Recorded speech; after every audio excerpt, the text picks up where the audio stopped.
segundo día de Pint of Science Zamora. Un aplauso, por favor, a todos vosotros, sobre todo por estar aquí.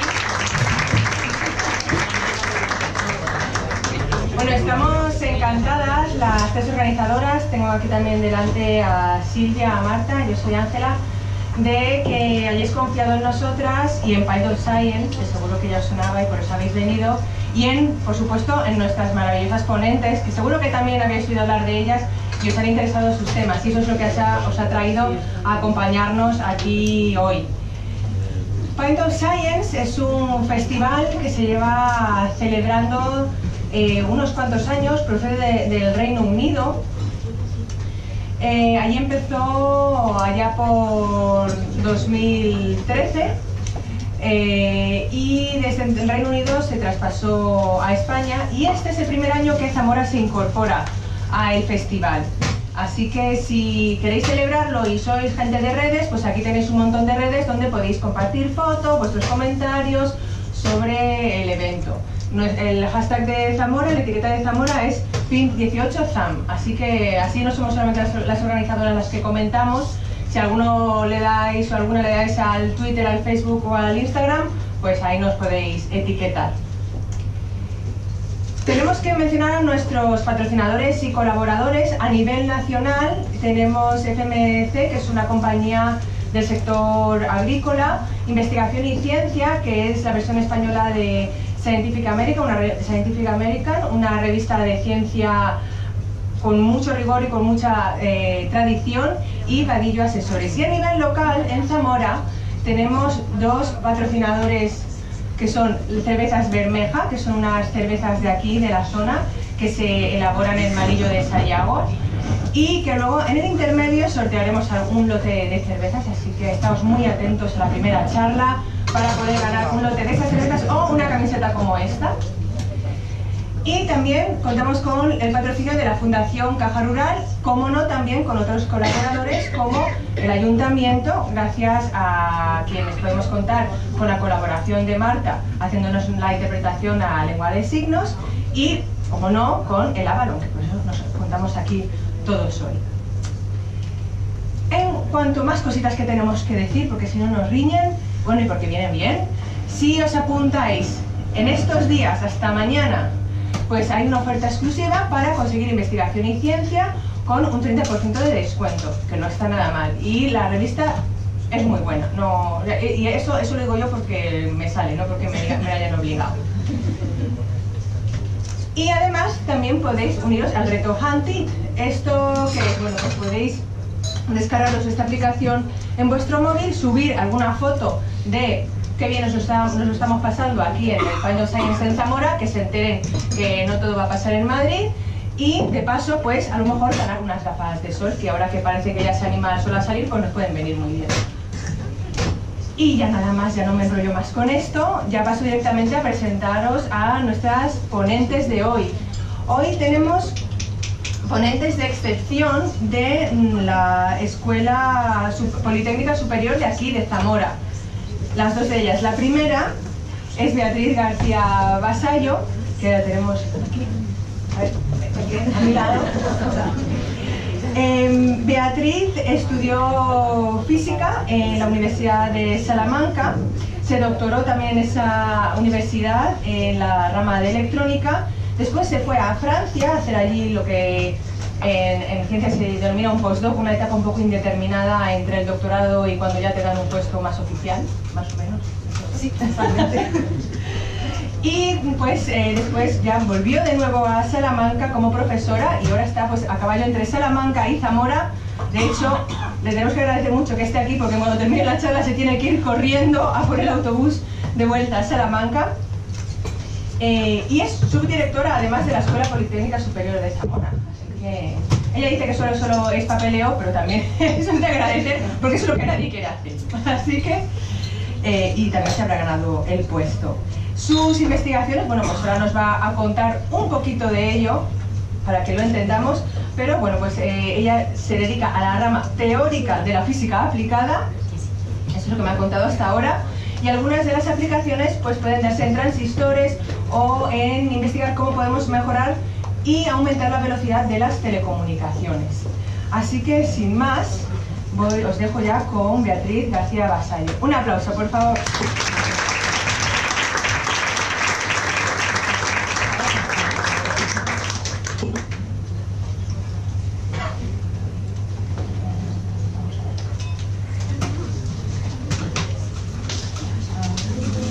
¿Así se me oye?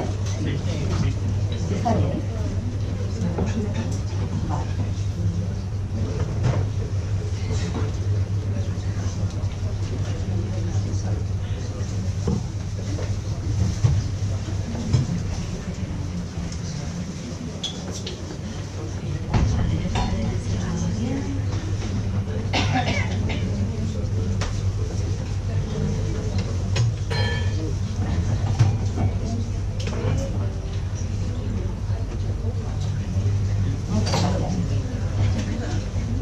Bueno, pues lo primero, muchas gracias a todos vosotros por estar aquí y a la organización por darme la oportunidad de hablar de lo que más me gusta, que es la electrónica. Además que me parece que es una iniciativa que es fundamental para hacernos llegar nuestro trabajo a todo el mundo, porque los físicos tenemos una cosa que nos encanta hablar de la física, pero al mismo tiempo sabemos que hay mucha gente que sabe cosas, pero gente que no sabe nada, que se interesa por cosas, y lo que nosotros queremos es que aprecie la física. Entonces, yo de momento voy a hablar, pues eso, de lo que más me gusta, de la historia de la electrónica y lo que yo creo que es el punto fundamental para saber un poquito de electrónica, pero no a nivel circuital. Yo estudié física, entonces claro, me dicen, tienes que hablar de algo, pues hablaré de física, con lo cual hablaré de semiconductores, pero también me gustaría definir qué es un electrón y, por supuesto, algunos personajes, sobre todo para la gente que conozca más el mundo de la electrónica, por lo menos decirles a lo mejor lo que espero yo que sea algo nuevo, pero sin salirme muchísimo de lo que viene siendo la divulgación, que para eso estamos todos y es lo que nos gusta. Entonces, vamos a intentar ver qué es un electrón, qué podemos hacer para definirlo. Veremos que no es tan fácil, porque claro, nosotros tenemos la idea a priori que es una partícula. ¿Por qué usamos la electrónica de semiconductor? Y muchas veces os habréis preguntado por qué cada cosa es más pequeña, por qué entra más cosas en una cosa cada vez que es más minúscula. Tenemos la cámara de fotos, tenemos el móvil, tenemos todo en un dispositivo cada vez más pequeño. Eso es posible gracias a la electrónica de semiconductor, y ahí es en lo que quiero incidir. ¿Por qué nos cabe todo en el teléfono? Porque claro, antes, cuando teníamos los ordenadores grandes, siempre hemos querido controlar una corriente de electrones, de tal manera que pues, uno si tiene una señal, por ejemplo una señal sonora, por eso se llama transistor el elemento principal de la electrónica, porque uno quiere una señal analógica y luego amplificarla de tal manera que un audio, por ejemplo, sea amplificado con este micrófono. Esto es fácil a nivel de electrones. Si uno controla una corriente electrónica, uno puede moverla de tal manera que quede amplificada en otro sitio, pero cómo se controla esa corriente de electrones no es tan fácil. Antes se hacía con válvulas de vacío, una especie de bombillas, se hacía el vacío en ellas, se hacía pasar unos cuantos electrones y se controlaba. Y teníamos ordenadores que venían a ser pues como una habitación. Este es el Colossus, el primer dispositivo programable, y este es el ENIAC. Fijaros qué habitación para un ordenador que nosotros ahora tenemos prácticamente en el móvil. Ahora nuestro móvil le da 1000 vueltas a esto. ¿Por qué esto? ¿Por qué todo esto? ¿Por qué el semiconductor? Pues yo os quiero presentar al que consideramos, realmente nunca en física algo es propiedad de una sola persona, nunca. Siempre alguien se lleva el mérito, pero nunca lo es. Pero ahora os voy a presentar de estos tres personajes, Garden, Shockley y Brattain, a Shockley, que es este de aquí. A Shockley se le debe el primer transistor, el primer control de los electrones. De tal manera que aquí lo vemos, esto es una imagen de un museo, aquí teníamos nuestro pequeño semiconductor, de tal manera que se controlaba la corriente electrónica a través de electrodos, simplemente con un dispositivo de terminales pegados y ya está. Shockley, este hombre, pensaba contaros más de su vida, pero no lo voy a hacer porque es que realmente es estrambótica, entonces os invito a que lo busquéis. Shockley, el inventor, al que se considera el inventor del transistor. Bien, premio Nobel, sobre todo ver la vida después del premio Nobel, no tienen pérdida. Bueno, ¿cómo vamos a definir un electrón? Bueno, tenemos la física clásica, la que conocemos todos, pero tenemos que echar mano a la física cuántica, porque si todo funciona es porque pasan cosas muy extrañas a un nivel que no nos podemos imaginar, a un nivel cuántico. Y la cuántica, yo sé que hay veces que dices, la cuántica aburrida, difícil, ni es aburrida ni es difícil, y todo funciona, al menos en electrónica, gracias a ella.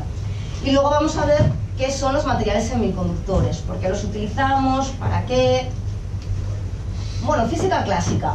Todo el mundo a lo mejor ha oído hablar de Newton. Newton era el científico del siglo XVII que explicó el movimiento de partículas, tenemos unas bolas de billar, de todo el mundo macroscópico. Él dice que si se imprime una fuerza a una partícula, que tiene una masa, lleva una aceleración encima, bueno. El mundo de las partículas quedó perfectamente delimitado así. Por otro lado tenemos el mundo de la luz, que también es importante. El mundo de la luz quedó definido como onda a partir de este señor, Maxwell. Empezamos el siglo XIX un poco mal, lo acabamos sabiendo todo perfectamente de las partículas, es decir, de nosotros, de cómo somos nosotros, cómo estamos aquí, cómo nos movemos, a qué fuerzas estamos sometidos. Y la luz sería una onda, igual que las ondas en un estanque. Los campos electromagnéticos, cualquier radiación, se explicó como una onda. No quiero entrar mucho en detalles porque ahora le vamos a dar toda la vuelta. Y resulta que la física cuántica, un señor llamado Max Planck, este hombre, en 1900, era bastante más joven que en la foto, él lo que dijo es, había una serie de experimentos, en los cuales tampoco nos vamos a entrar en detalles porque no tienen que ver mucho con la electrónica, pero no se explicaban bien si considerábamos que la energía era un continuo. Siempre vamos a pensar en átomos, porque los electrones al final están pegados a los átomos. Es verdad que pueden estar un poco sueltos, pero al final lo que nos interesa es que estén en un átomo. Y los electrones aparecían pues como ocupando unas órbitas bastante definidas. En el mundo clásico serían esféricas y nosotros ahora también lo tomamos como modelos esféricos. Y él dijo, no puede ser una energía continua, una energía continua que tomara todos los valores. Él dijo, dentro de un átomo, un electrón va a tomar electrones, él lo llamaba oscilador, que sería una cosa más que un átomo, sería un oscilador, un electrón oscilante. Va a tomar unas energías, pero que van a estar cuantizadas. Van a estar cuantizadas con una constante de cuantificación que la llamó H y que pensaba que esta H iba a tender a cero, de tal manera que estos niveles de energía en realidad eran un continuo. Y también nosotros desde la física clásica lo vemos. Cómo una energía va a ser cuántica, cómo está cuantificada, porque parece absurdo. Y de hecho para ellos era absurdo. Y él nunca lo creyó, él no pensaba que iba a organizar una revolución. ¿Fue él solo? No. Hubo gente que antes ya lo había dicho, antes aparecía en otros artículos, de otro señor que se llamaba Boltzmann, sobre todo de la gente que se dedicaba a la física estadística. Y hubo gente después que tampoco le dio demasiado crédito. Y sin embargo, aplicando esta teoría, ahora veremos cualitativamente qué significa todo esto y por qué no tiene explicación en el mundo clásico a partir de fórmulas del mundo cuántico, pero sin el mundo cuántico, el mundo clásico tampoco podría existir. Nadie le dio crédito, pero el caso es que muchos experimentos se fundamentaban en esto y resulta que funcionaban. Otra cuestión, la luz. La luz estaba definida como una onda. Campos electromagnéticos, eléctricos y magnéticos paralelos entre sí, que se van propagando en el tiempo, una onda. Bueno, pues resulta que había un experimento, este experimento sí lo voy a explicar un pelín porque es muy concreto. Resulta que si uno ilumina con una luz un metal, los electrones no van cogiendo la luz poco a poco y luego salen. Parece que la cogen a cachos y salen con una determinada velocidad, con una determinada energía. Einstein, que tuvo el premio Nobel precisamente por esto, no por la relatividad general, Einstein dijo, de forma heurística, eso quería decir, a lo mejor no es así, pero si decimos esto, resulta que lo aplicamos y funciona. A lo mejor la luz no es una onda, es una partícula. Extraño, pero una partícula sin masa, pero solo energía, de tal manera que si impactaba en un material, le daba ese trozo de energía a un electrón y el electrón salía. Efecto fotoeléctrico. A Einstein, este gran tío, se le debe el descubrimiento del fotón. El fotón importante, tenemos ahora una luz que ya no es una onda, ya no es un continuo. La luz va a cachos, la luz va a trozos. De tal manera que si impacta en determinados materiales, vamos a ver trozos de energía, partículas de energía. Curiosamente, una de las primeras personas que dijo que la luz podía ser partículas fue Newton. Newton pensaba que la luz eran partículas y que realmente la luz venía a nosotros como bolitas. Él, claro, vivía en un mundo completamente mecánico. No se imaginaba que nada pudiera haber en forma de ondas, y que él pensaba que eran partículas. Todo el mundo no se dio credibilidad, porque además Newton, era una eminencia, pero aún así ahí quedó. Luego se desdijo y dijo que eran ondas, pero bueno. En fin, Einstein y la teoría de los fotones y la luz que empieza a ser partículas. Y ahora tenemos otro señor, que se llamó de Broglie, que por cierto estudió historia, aunque hizo una tesis en física. En 1929 dijo, había un comportamiento extraño de electrones, luego lo veremos, con un pelín más de detenimiento. Pero él dijo, vamos a ver, si la luz, que era una onda, resulta que ahora puede ser partículas, ¿por qué no las partículas, como los electrones, se pueden comportar en determinados experimentos como ondas? Y resulta que aquí le dimos la vuelta absolutamente a todo. El gran vuelco físico de la cuántica y de la teoría fotónica. Teníamos la luz, que antes eran ondas y ahora son partículas, y ahora tenemos los electrones o partículas, que son partículas, pero también funcionan como ondas. Y resultó que para determinados experimentos era verdad.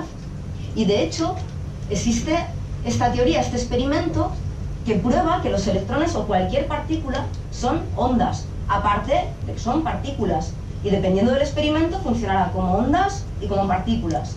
Claro, la pregunta original es, ¿qué es un electrón? ¿Podemos definirlo? Sí, pero depende. Si por ejemplo tenemos un experimento, esto lo voy a contar un pelín, si alguien pregunta, luego entraremos en detalles, pero lo voy a contar simplemente para que veáis, para ilustrar por qué los electrones y cualquier partícula en realidad es una onda.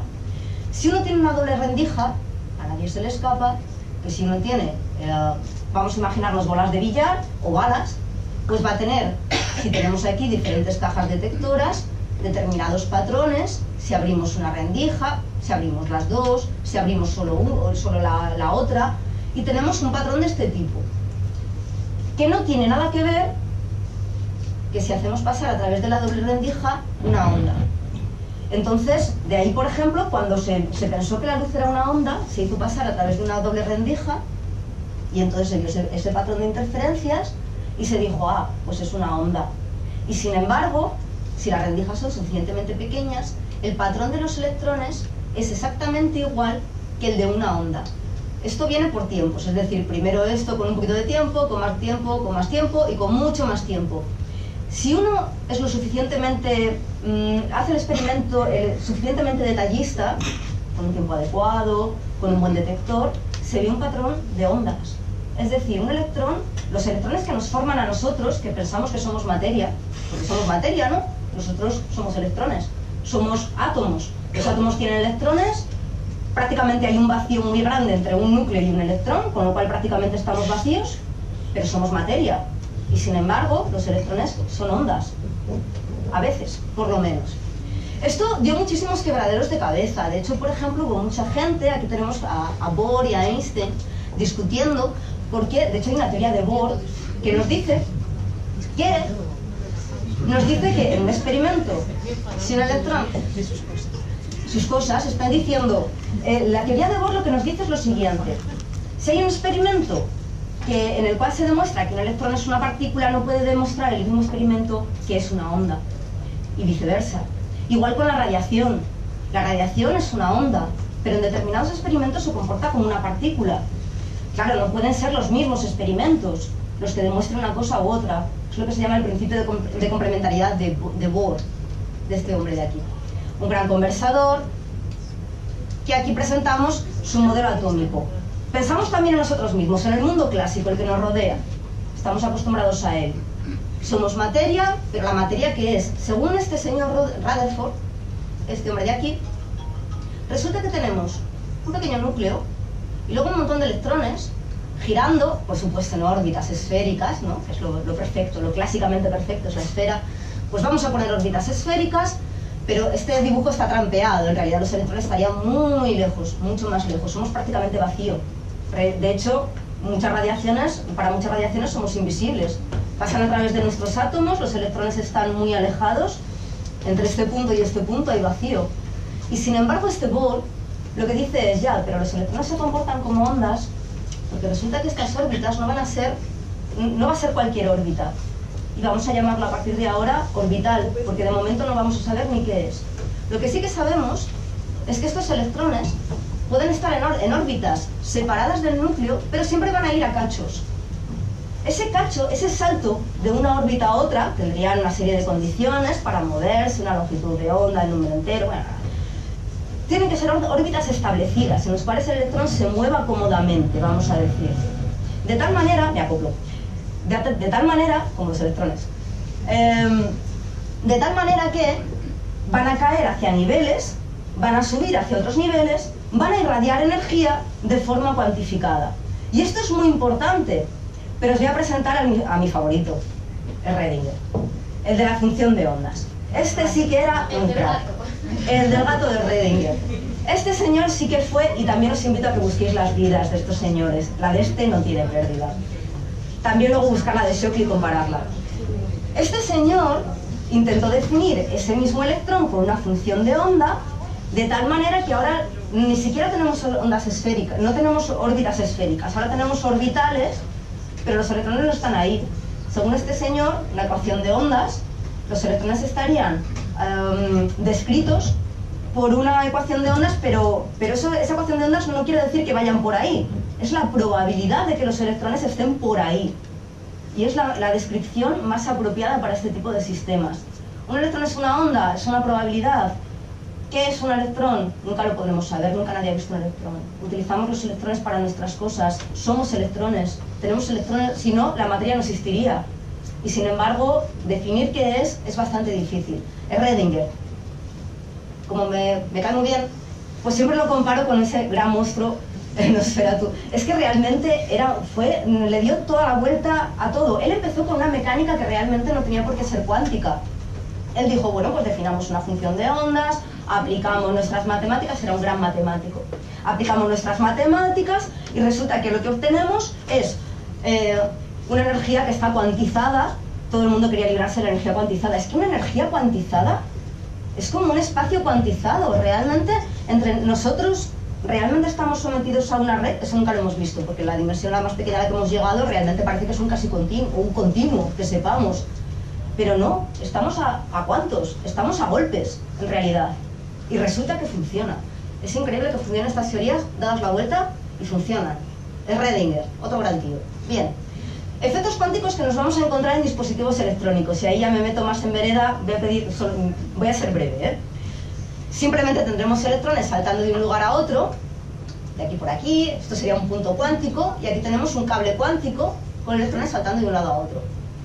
Uno de los efectos que a mí me parece más interesantes dentro del comportamiento electrónico, y que uno de mis trabajos últimos, publicado ahora mismo en enero, se debe a esto, es el efecto túnel.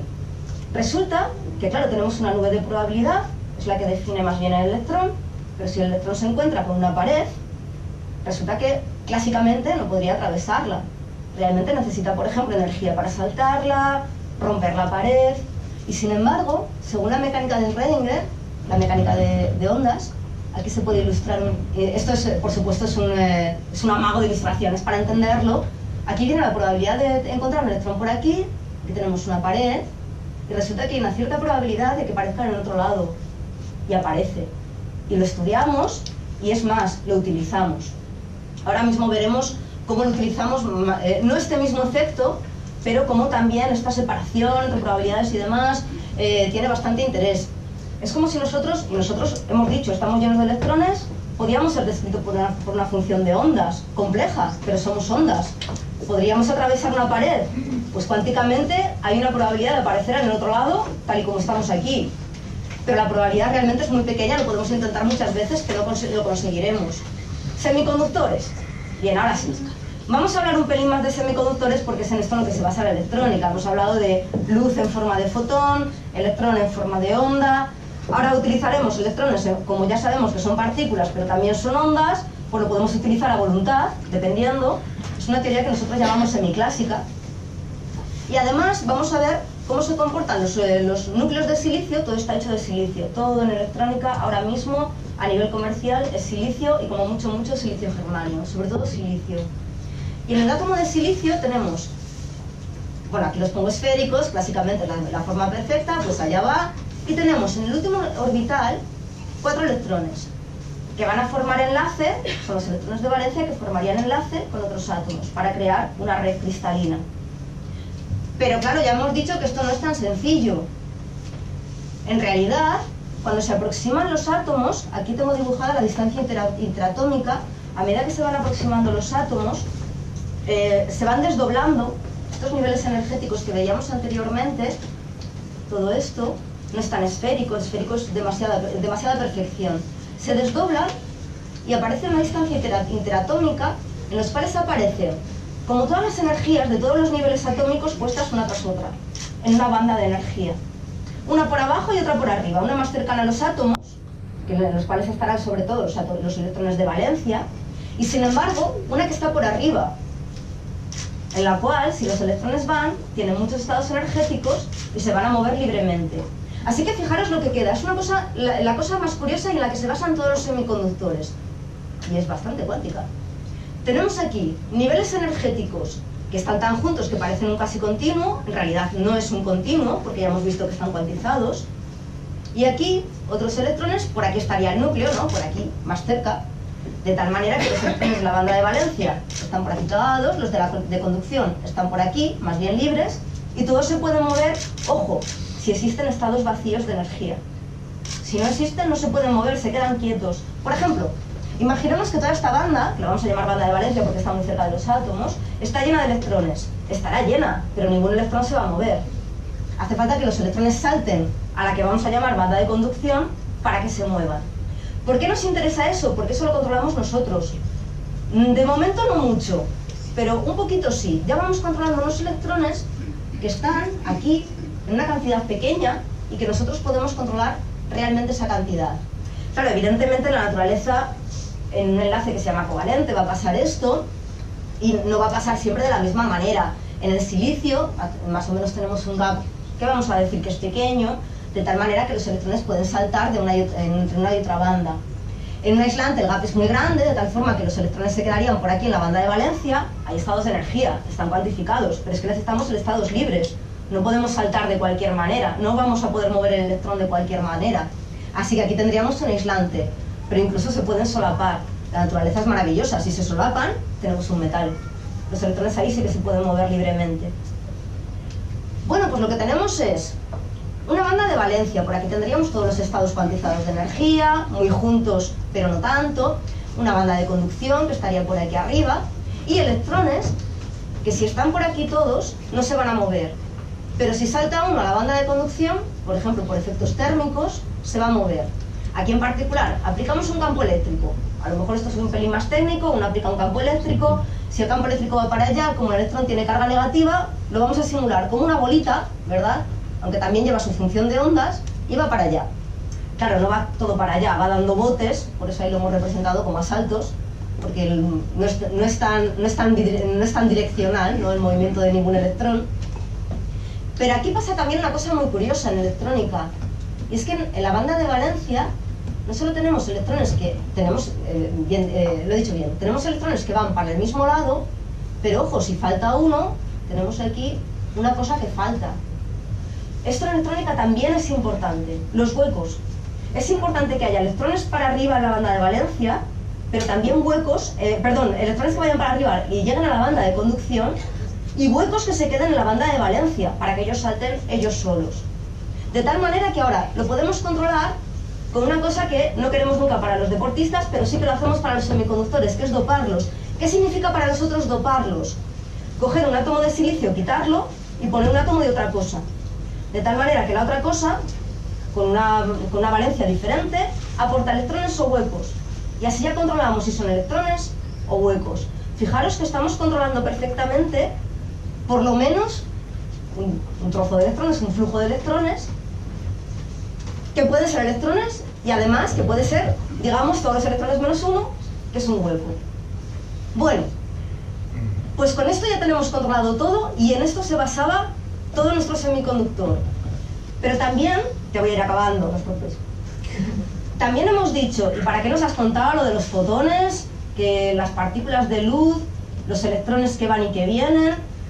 Realmente, los fotones cuando interaccionan con los semiconductores aparecen como partículas de energía que interaccionan con los electrones que aparecen en la banda de valencia, para ahí todos, les da energía, los mete en la banda de conducción. Resulta que ahí tendríamos un fundamento para un fotodetector, por ejemplo. Aumentaríamos digamos, la cantidad de electrones que intervienen en la conductividad. Por otro lado, si tenemos un electrón en la banda de conducción y cae a la banda de valencia, está perdiendo energía, y esa energía se puede ir para afuera en forma de fotón. Un fotón es una luz, tendríamos el fundamento del LED. Fijaros que estamos llegando desde el punto, digamos desde la base, ¿no? Desde la física, lo más básico, para llegar a cosas que son pues un móvil que lo tiene todo y se basa en eso, y sin eso no tendríamos nada. Bien, simplemente para acabar, vamos a volver a nuestro amigo Shockley. Shockley, en realidad, para crear el transistor, ¿por qué os he contado todo esto? Pues porque realmente es el fundamento de la física de semiconductores, de la electrónica. Shockley, el inventor del transistor, el que se considera padre de la electrónica, realmente supo hacer todo esto, o supo inventar realmente, supo estudiar el transistor precisamente porque era un experto en física de semiconductores, en electrones y en huecos. Y de hecho, de ahí le vino ese premio Nobel con ese invento del transistor. Lo dicho, ideas que quiero que queden claras: electrones, huecos, nada es como es en el mundo cuántico, no tiene parangón en el mundo clásico, y sin embargo sin el mundo cuántico el mundo clásico no podría existir. Que la luz puede ser onda, pero puede ser partícula, que el electrón es partícula, pero también puede ser onda, y que si no fuera por esos electrones y por la falta de electrones en alguna zona de materiales semiconductores, no tendríamos absolutamente nada de lo que entendemos hoy por hoy como electrónica. Bien, con esto acabo, con la imagen que nos ha inspirado a mucha gente que trabajamos en el mundo de la electrónica, la interfaz de HAL 9000 de 2001, una odisea en el espacio. Muchas gracias por vuestra atención.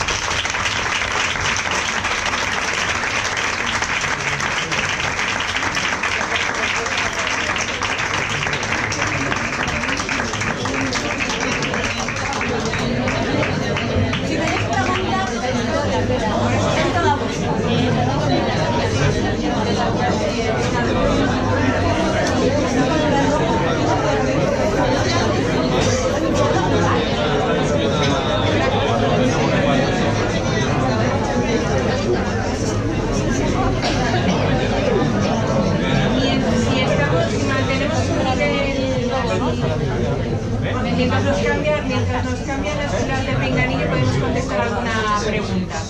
Grito mucho, ¿eh? Se me oye bien. Cuidado, casi un primero de informática. Y el segundo de mecánica. ¿Hay alguna pregunta, alguna duda?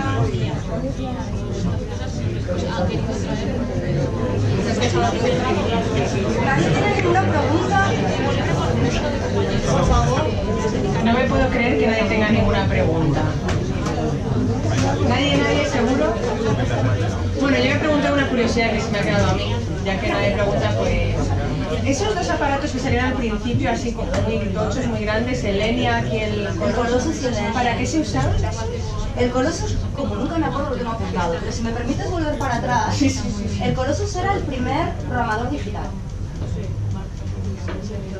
Y aquí, el primer dispositivo electrónico programable. Ahora ya no sé cómo me lo voy a poner. No, porque no sé. Aquí, así. ¿Sí me oye? Vale. Este era, lo tengo en notas. ¿Para qué servía? Si me permitís ver las notas, porque es que yo nunca me acuerdo de estas cosas, a ver, que son válvulas de vacío. Entonces en las notas, y yo estudio electrónica, no válvulas de vacío, pero en las notas os digo, fue usado efectivamente para desencriptar las comunicaciones alemanas durante la Segunda Guerra Mundial. Este fue el Colossus. El ENIAC tiene más que ver con la parte de Estados Unidos. ¿Me puedes pasar, por favor? Porque esto ya no... Gracias. Se usó principalmente para calcular trayectorias balísticas para el ejército de Estados Unidos. Perdón. Sobre todo se hizo para calcular trayectorias balísticas en Estados Unidos. Evidentemente es lamentable, pero es así. En época de guerra pues la gente evoluciona más. De hecho, sin ese impulso, pues hay cosas que no funcionaron. Y sin embargo, estamos hablando todavía de electrónica de vacío, no de electrónica de semiconductor, que vino después. No se debió exactamente a la guerra. Muchas gracias por la pregunta. Pregunta. Ya que venga, animaos, que ya ves que me preguntan, no ha sido de gran nivel. Ya, yo he tenido que ir a mirarlo porque yo no lo sabía. Ahí se anima alguien más. No, ahora que has dicho lo de las trayectorias balísticas, Sí. hace poco recuerdo haber visto una película que hubo sobre la historia de las mujeres de la NASA en el programa Apolo y eso, y explicaban el paso de los ordenadores gigantes en el cálculo de las trayectorias a las calculadoras. Efectivamente. Entonces me pregunto hasta qué punto el tema de la carrera espacial, aunque Sí. tenga un origen militar, ha servido para ayudar en la mejora de esta tecnología. Muy buena pregunta, es verdad. Sobre todo la electrónica se debió a la Guerra Fría, que era una carrera espacial tremenda. Entonces ahí yo creo, porque también la historia de la electrónica realmente tiene que ver con las comunicaciones. Entonces la electrónica de semiconductor. Realmente el transistor es un transistor, o sea, debe su nombre al transistor, a la radio. Se pretendía que llegara una señal a amplificarla en audio. Estamos hablando de comunicaciones, no de más que de trayectorias balísticas, pero sin duda también es más bien una opinión porque no es realmente, digamos, científico, pero sí, yo creo que la Guerra Fría, evidentemente, sí. Tuvo que... todo el mundo empezó a trabajar en cosas porque cuando vieron que eso funcionaba, pues hubo muchísima gente trabajando en eso, evidente, sí, por supuesto. Por ahí una pregunta más. Ya nos has estado contando que, claro, según avanza la ciencia, según tenemos cada vez más conocimiento y entendemos mejor las cosas, estos transistores originales que eran muy grandes cada vez son más reducidos. ¿Hay límite? También muy buena pregunta. Estamos intentando que no. Sí, realmente hay un límite. Tiene que haberlo. De hecho, en electrónica estamos integrando cada vez más transistores, por supuesto. El límite sería el átomo mismo, pero es que ya a nivel de átomo tenemos efectos cuánticos tan potentes que no podemos controlarlo bien, porque en cuántica realmente uno tiene una probabilidad electrónica y el electrón puede aparecer, al final es una probabilidad, no lo controlas realmente. Entonces, eso para empezar, porque también uno va empequeñeciendo el contacto y al final llega un momento en que no hace control. Y eso es más, no hace falta ni siquiera llegar a nivel de átomo, es antes.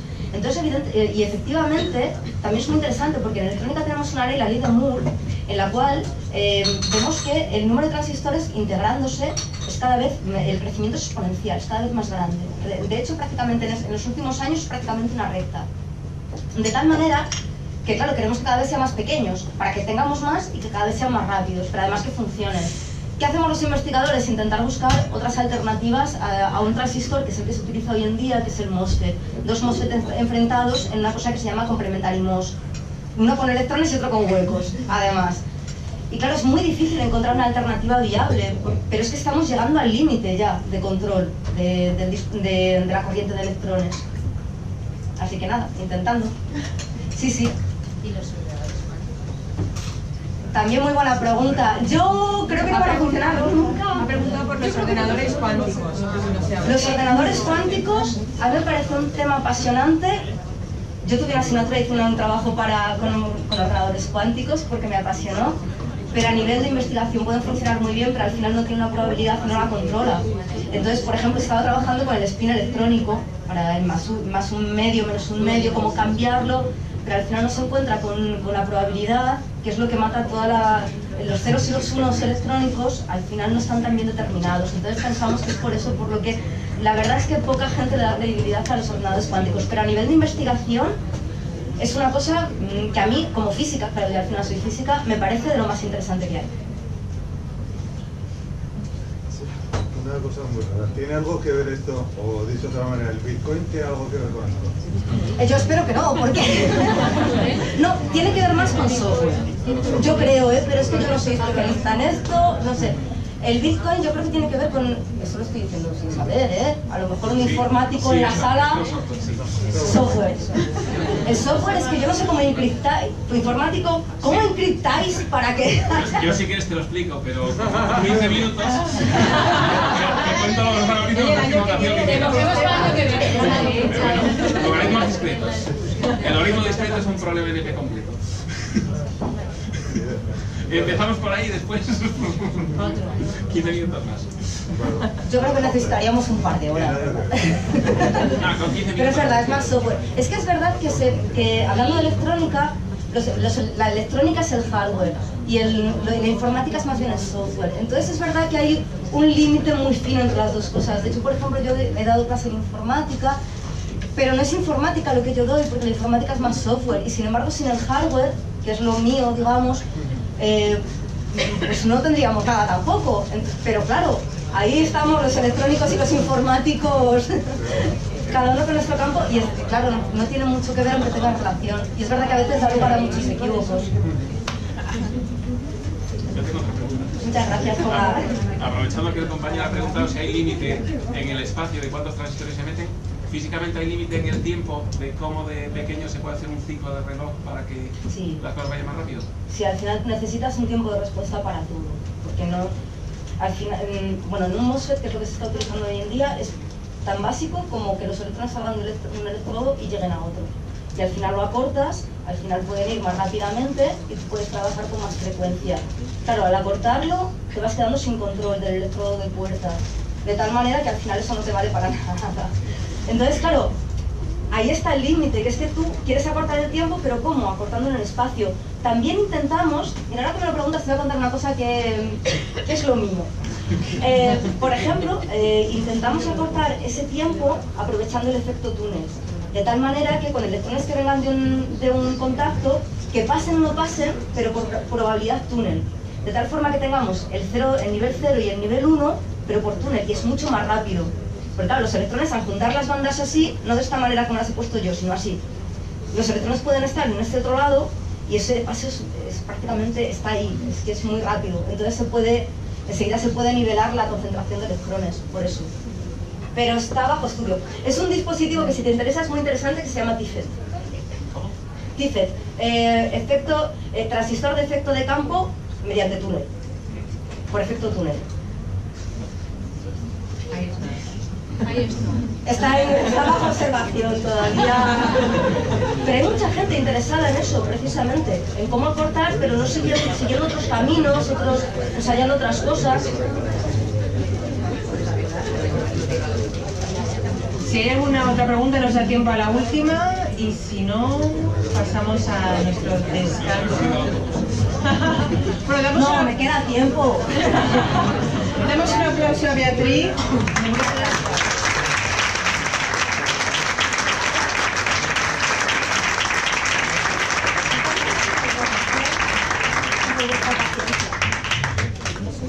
Muchas gracias a la organización, sobre todo, por darme esta oportunidad de hablar de mis cosas.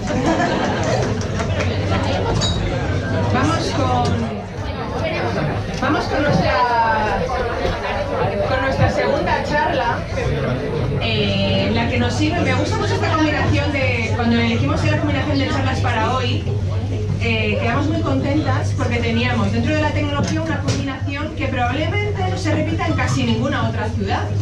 Porque vamos desde la tecnología de los móviles, de los dispositivos electrónicos que usamos cada día, hasta la tecnología de los alimentos que nos tapamos cada día. Y en concreto la tecnología que hay en la leche, que además es un alimento muy de nuestra zona, con una importancia fundamental en la economía de Zamora. Así que creo que yo estoy muy contenta con las charlitas que nos han quedado. Además tenemos el gusto de contar con Ana María Vivar Quintana, que es profesora también de la Escuela Politécnica Superior de Zamora y también profesora de agroalimentación en la Universidad de Salamanca. Ella es licenciada en Tecnología de los Alimentos por la Universidad de Valladolid. Hizo la tesis en bromatología en la Facultad de Farmacia de la Universidad de Salamanca. La tesis la hizo sobre vinos, así que luego unas preguntas, le podéis preguntar también sobre vinos, que es un tema que siempre también hay que hablar. No solo de cervezas Bermeja vive el hombre, aunque pidamos mucha. Y bueno, lleva ya 20 años, aunque no lo aparente, 20 años dando clase en Zamora. Y ahora investiga sobre todo sobre quesos, sobre lácteos y sobre todo queso zamorano y carne ternera de aliste, que está buenísima y tiene mucha enjundia. Así que, sin más, os dejo con Ana para que nos hable de la leche y esa nueva moda de la leche cruda. Un aplauso.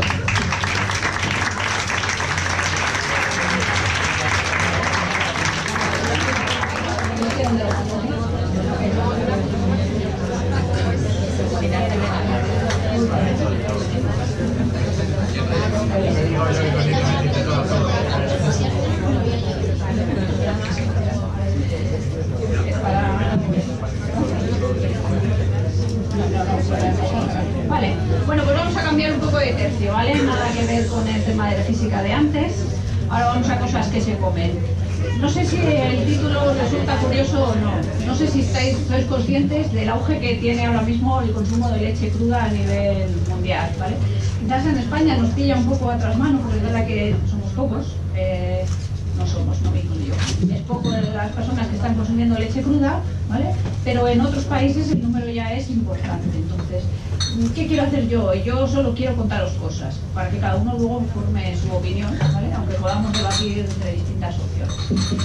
Quiero enseñaros un poco la gran movida, ¿vale? ¿Dónde está el auge importante del consumo de leche cruda? La palabra moda, que aparecía un poco en el título, quizás está un poco trasnochada, porque a estas alturas ya llevamos desde el año 2009 con el tema de la leche cruda. Podríamos llamarlo ya más bien, más que moda, algo más estable, ¿no? Parece que es una tendencia.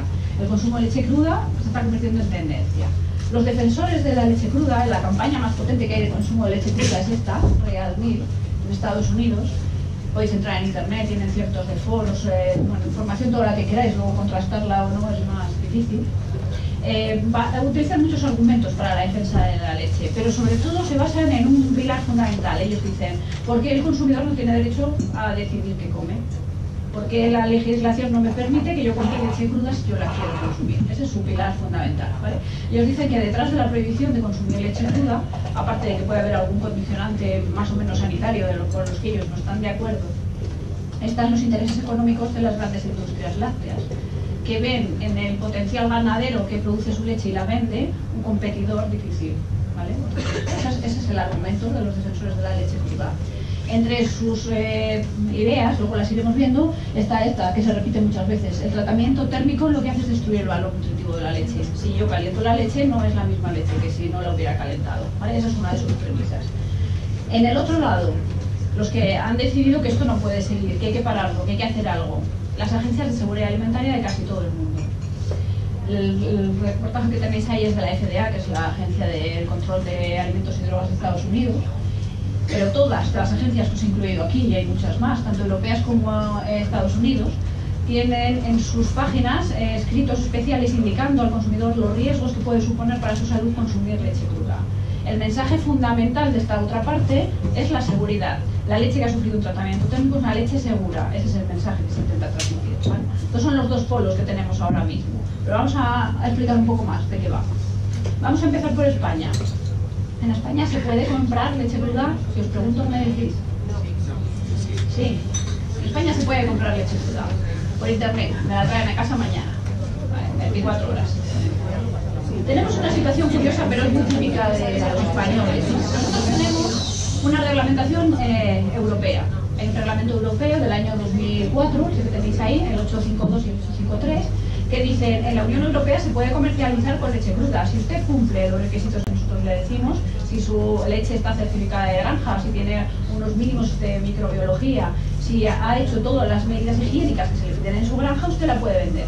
Esa es la ley europea. Pero en España tenemos un Real Decreto Nacional, nuestro solo, del año 2006, que dice aquí no se puede vender leche cruda. Pero el Real Decreto dice aquí un productor no puede vender leche cruda. Eso deja una puerta abierta. Yo no puedo vender leche cruda si yo soy un ganadero y tengo una explotación ganadera. Desde mi explotación de ordeño no puedo venderte leche cruda. Pero si tengo una quesería, desde mi quesería sí puedo venderte leche cruda, ¿vale? Eso es ahora mismo la vía por la que las empresas que lo están comercializando lo están agarrando para poderlo vender.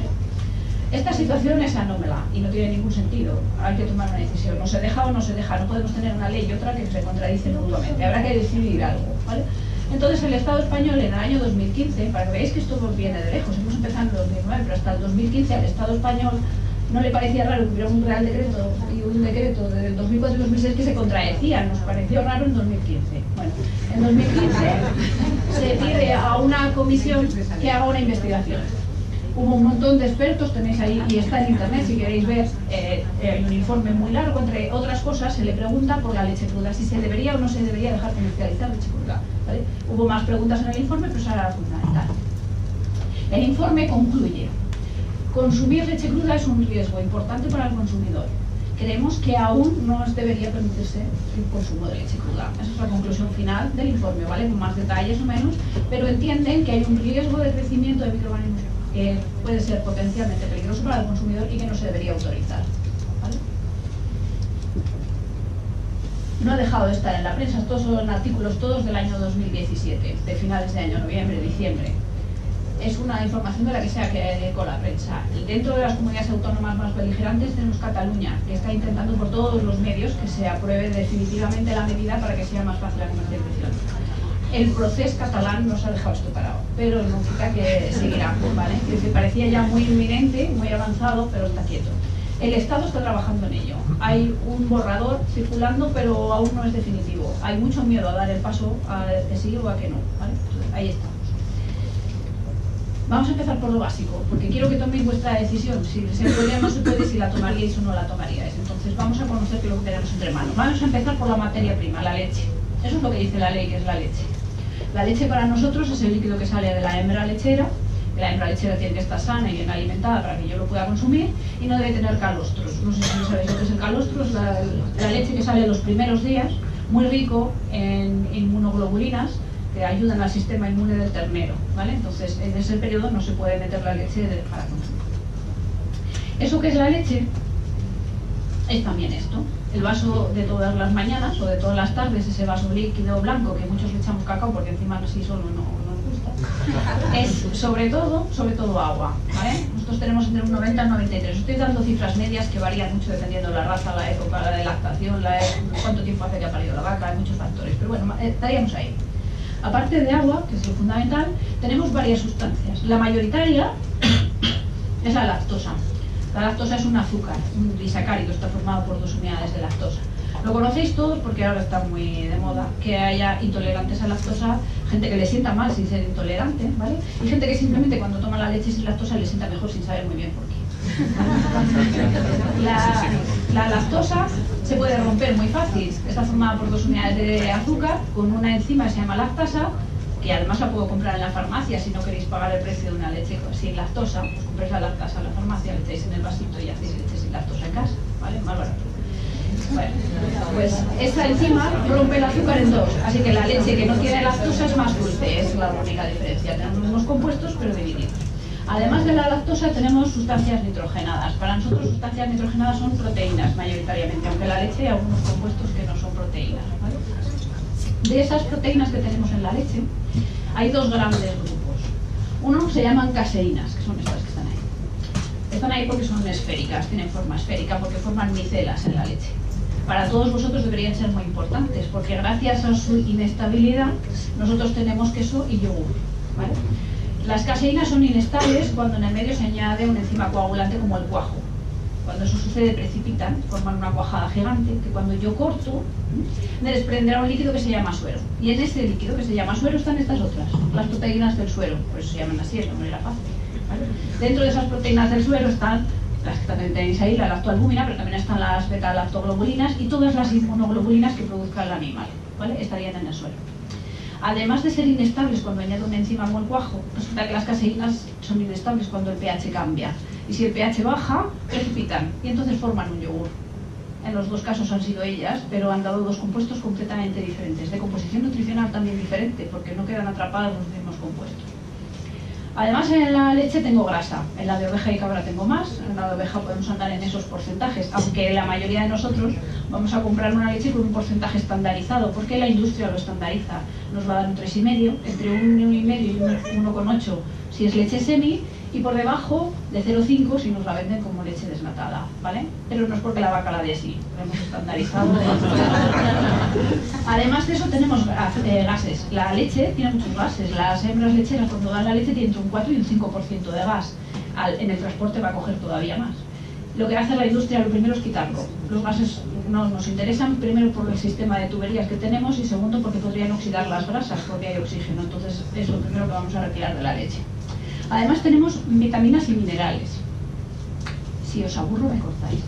Entre las vitaminas y minerales tenemos sobre todo calcio y potasio unido en forma de fosfatos. Fosfatos de calcio y fosfatos de potasio son los elementos principales porque se encargan de agrupar a las caseínas y estabilizarlas.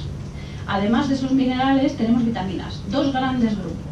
En la grasa están las vitaminas liposolubles, la A, la D y la K dentro del queso, dentro de la leche. Y dentro de la parte líquida, que no es la grasa, tenemos las del grupo B, la B2, la B6, la B12, que son las mayoritarias, ¿vale? Además de eso hay algunos biocatalizadores, es decir, compuestos que participan en reacciones específicas y concretas que pertenecen a veces a alguno de los grupos de A. Ahora ya sabemos lo que hay en la leche, esto es la leche, ¿vale? Pero la leche es muy rica, tiene muchos nutrientes, muy apetecibles y además tiene un pH ideal neutro casi, 6,5. Eso hace que sea el medio ideal de cultivo para los microorganismos. En la leche nos vamos a encontrar dos tipos de microorganismos, patógenos y no patógenos. No patógenos no generan enfermedades, no tenemos problemas con ellos, de hecho se les atribuyen propiedades probióticas, ¿vale? Son beneficiosos. Esas bacterias se llaman bacterias lácticas, acidolácticas, son las dos que tenéis arriba, el lactobacillus y el streptococo, que gracias a los microscopios que nos contaban ayer, pues conseguimos unas fotos extraordinarias para poder ver cómo son. Esa es la flora que se llama basal o flora típica de la leche. Toda la leche tiene estos microorganismos y todos los conocéis porque si me dejo la leche fuera de la nevera se cortará, porque esas bacterias se comen la lactosa y producen ácido láctico. Ha bajado el pH y las caseínas se han precipitado, aparecen coágulos dentro de la leche, ¿vale? Pero tenemos algunos microorganismos que no nos interesan para nada, ¿vale? Son la pesadilla de la leche, son los patógenos, aquellos que van a crecer y que son capaces de producir una enfermedad en el consumidor. A veces son ellos, a veces es una toxina que ellos producen, la que queda en la leche y la que produce esa enfermedad. Hay muchos, os he puesto la lista aquí abajo, pero os he puesto las fotos de los 3 más significativos. La Coxiella alburnelli, no sé si os suena, es la productora de la fiebre Q, la padecen muchos trabajadores de centrales de ordeño. Los Mycobacterium, tanto el bovis como el avium, producen enfermedades similares a la tuberculosis, ¿vale? Vehiculadas por otros microorganismos. Durante mucho tiempo la leche cruda fue el problema principal de la extensión de la tuberculosis en España, y aquí lo tenemos bastante reciente. Quizá por eso el consumo de leche cruda no está entrando con tanto auge como en otros países, ¿vale? Ya sabemos lo que es la leche, tiene microbiología y tiene química, una serie de compuestos. Pero ¿qué es la leche cruda y qué es la leche tratada? Porque hay dos productos distintos en los que se están enfrentando. Para que yo pueda vender algo con el nombre leche cruda, la ley me dice, tiene que ser algo que nunca haya estado calentado por encima de 40 grados. Vosotros diréis, ¿para qué lo calientan a menos? No lo calientan, es que la vaca está a 37. Sale a esa temperatura, ¿vale? Lo mismo que hacemos las madres cuando damos el pecho, no hay que calentar el biberón y la llevamos ya caliente, ¿vale? Pues lo mismo. Eso lo entendería la ley por leche cruda. No se ha sometido a ningún tratamiento externo para calentarla, ¿vale? Según salió, se enfrió y se envasó para que el consumidor la pueda consumir. Eso es leche cruda. Leche tratada térmicamente. Hay muchos tratamientos, solo me voy a meter en los dos más conocidos porque son los que no vamos a encontrar en el supermercado. Leche pasteurizada, pues la vais a encontrar en la zona refrigerada, en la nevera, ¿vale? Es una leche que ha sufrido un tratamiento suave, que ha destruido los patógenos, pero que no se conserva mucho tiempo y necesita la ayuda del frío, ¿vale? Estará siempre en la zona de refrigerado. El otro tipo de leche es lo que se llama leche esterilizada, leche UHT, leche uperizada, varios nombres distintos con pequeños matices. Tiene un tratamiento mucho más agresivo, no solo destruye los patógenos, sino algunas formas resistentes, ahora os voy a contar lo que es, y ya no necesita frío. Me lo van a meter en un tetrabric y yo lo puedo tener en el armario guardado casi un año, ¿vale? Dependiendo de las... Esas serían las temperaturas habituales. Os he dicho, la pasteurización suave, por debajo de 100 grados. Ahora mismo la industria está usando tratamientos entre 70 y 75 grados y tiempos muy cortitos, 15, 20 segundos, ¿vale? Son los tratamientos en los que estamos. De forma que en 1 minuto y medio, más o menos, tengo la leche pasteurizada y otra metida en el envase. Eso es lo que va a durar el tratamiento industrial, ¿vale? Los otros tratamientos UHT, si veis las temperaturas, son mucho más altos. Ahora mismo andamos por los tratamientos de 135-140 grados, muy elevados, pero muy cortos en el tiempo, de 2, 3, 4, 5 segundos, depende de la industria del tratamiento que tenga. Y lo pueden hacer de dos formas distintas, que lo tenéis ahí. Cambia mucho el tiempo del tratamiento. Podemos hacer un tratamiento directo, en el que lo que vamos a hacer es inyectar el vapor caliente en la leche, con lo cual conseguimos que caliente muy rápido y una vez que lo sacamos enfría muy rápido. Así que en 120 segundos tengo la leche con un tratamiento UHT. Si lo hago de forma indirecta, tratamiento más tradicional, nos podemos ir a tiempos un poco más largos, pero estamos hablando de debajo de los 2 minutos o entre 2 minutos y 3, no hay tratamientos más largos. Y estoy hablando desde que entra la leche por la tubería hasta que me la meten en el tetrabric, ¿vale? Estamos en tratamientos realmente cortos. Pero si yo puedo conseguir una leche aceptable con una pasteurización, ¿por qué le meto a la leche un tratamiento de 135 o 140 grados, temperaturas más altas? Porque en la leche tenemos un problema, que son las esporas. Los que estuvisteis en la conferencia de ayer, visteis que había unos microorganismos que se encapsulaban, se cerraban y aguantaban millones de años y los iban a enviar al espacio. Bueno, pues a las esporas les pasa lo mismo. Hay algunas bacterias que tienen la capacidad de esporular, formar una estructura rígida a su alrededor que las protege. Eso lo hacen cuando se sienten amenazadas, o por el frío, o por el calor, o porque no hay nutrientes, o por una situación de estrés. Cuando eso ocurre, pasan a esa forma esporulada, no se reproducen, pero no mueren. Eso significa que en el momento en que las condiciones vuelvan a ser las adecuadas, germinarán y empezarán a crecer.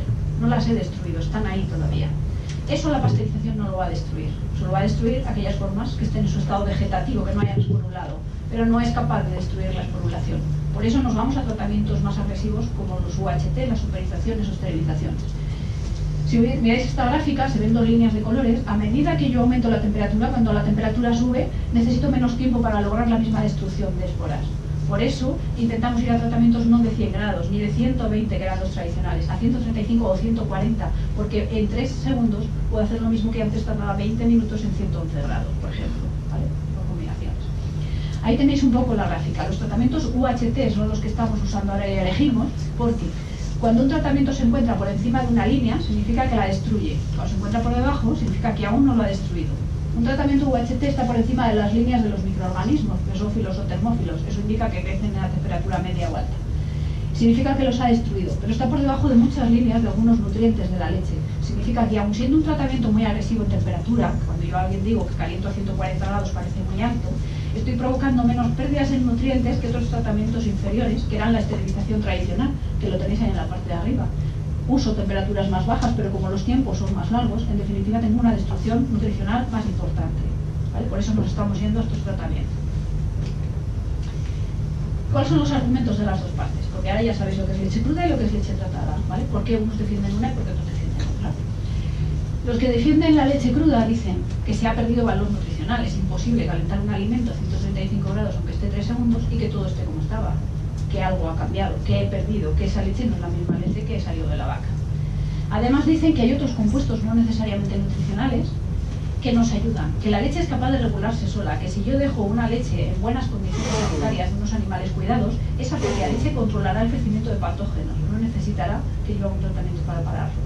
Y de hecho que si destruyo algunos, no habrá competencia y crecerán los que no quiero. Eso es su argumento. Y por último dicen, esa leche natural que sacamos directamente de la vaca, es una leche que no viene con hormonas ni con antibióticos, es un producto más natural. Estamos en la época de la moda foodie. Todos nos interesamos por la comida, todos nos interesa, nos gusta que sea cuanto más sana. Si veis, la zona de frutas y verduras ha crecido, hemos pasado a más y nos gusta que la lechuga, que me dura 2 semanas, parezca una lechuga fresca recién cortada, pero dura 2 semanas. Yo la corto en casa, la meto en una bolsa y no dura 2 semanas, ¿no? Vale, pero nos gusta que parezca todo mucho más natural. Estamos en esa tendencia. Y la industria no le queda más remedio que adaptarse al gusto del consumidor, ¿vale? Y darnos algo parecido a lo que queremos. Por el otro lado, los que dicen, no, la leche tiene que estar ternizada, tiene que estar pasteurizada, esterilizada, tiene que haber sufrido un tratamiento térmico, porque si no, no será un alimento seguro, porque nunca estamos seguros de que no va a tener patógenos, ¿vale? Existe un riesgo evidente de que sea peligrosa. Si me pasa, me tienen que gritar. Vamos a ver si es verdad, pues mentira, con pruebas, con artículos, con datos, ¿vale? La primera idea era, se baja el valor nutricional de la leche. Aquí a lo mejor no me creéis, pero también hay mucha mentira desde el punto de vista del científico. Hay muchos trabajos que aseguran que no hay destrucción del valor nutritivo. Mentira. Mentira. Es cierto que la destrucción que se produce cuando uno la mira objetivamente no es tan significativa. ¿Vale? Que con la alimentación que tenemos ahora, esa pequeña disminución de un 15 o un 20% en algunos nutrientes no afecta para nada a nuestro nivel nutricional. Pero no podemos decir que no se produce destrucción, ¿vale? existe un cambio en la composición nutricional. Las proteínas son termolábiles, sufren con la temperatura, van a perder su estructura. No sé si os acordáis del colegio, pero las proteínas son cadenitas de aminoácidos. Se repliegan sobre sí mismos, estructura secundaria, luego terciaria y luego cuaternaria sujetada por enlaces. El aumento de temperatura rompe esa estructura cuaternaria, se producen enlaces nuevos que antes no había, se estabilizan y se destabilizan proteínas, se rompen en trozos dando péptidos.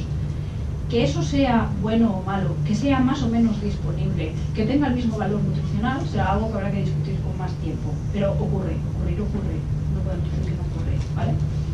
En cuanto a las pérdidas de minerales y vitaminas, tenéis ahí las tablas, no sé si se ve muy bien.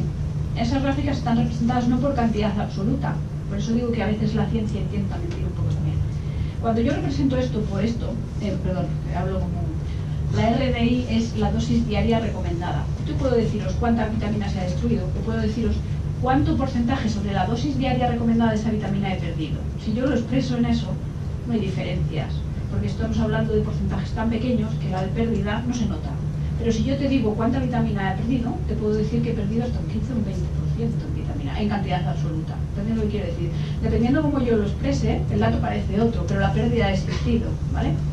Los minerales que más se ven afectados, lo veis aquí, que están en leche cruda, pero apenas existen ya en pasteurizada y en UHT, serían el hierro, el cobre y el zinc. En las vitaminas hay muchas más afectadas, la vitamina C sobre todo, aunque la leche no es precisamente el alimento que más podemos considerar con vitamina C, pero también algunas del grupo B, que son muy significativas, ¿vale? ¿Cómo de importante es que el vaso de leche que yo tomo tenga un 10% menos de vitamina B12? Eso lo dejo a vuestra elección. ¿Sabes? Quiere decir, no me atrevo a valorar si esa dosis es tan importante en nuestra dieta. Las proteínas se pierden, os he dicho que cambian la conformación, pierden las estructuras. Nosotros medimos las pérdidas de proteínas por la lisina, que es el aminoácido más significativo en las proteínas de la leche. Sabéis que la leche tiene una proteína de composición muy rica, porque tiene muchos aminoácidos esenciales, aunque le faltan los 5 azufrados, los azufrados. Eso significa que un vaso de leche con un complemento en cereales es perfecto, porque tiene todos los aminoácidos que nos hacen falta, ¿vale? Dice cereales, dice una rebanada de pan o una tostada o un pollo, ¿vale? También le pasa algo a la lactosa. Todos os imagináis que si yo caliento a 135 grados un azúcar, igual no va a quedar, ¿vale? Todos caramelizamos para hacer un caramelo en la sartén y no pasamos de 135 grados y se nos ha puesto marrón. En la leche también ocurre la caramelización de la lactosa y la hidrólisis. La lactosa se va a transformar en un compuesto que se llama lactulosa, que tiene la peculiaridad de que puede unirse con la lisina y forman complejos. Eso hace que a la larga no solo es que haya menos proteína, sino que está menos biodisponible para mí.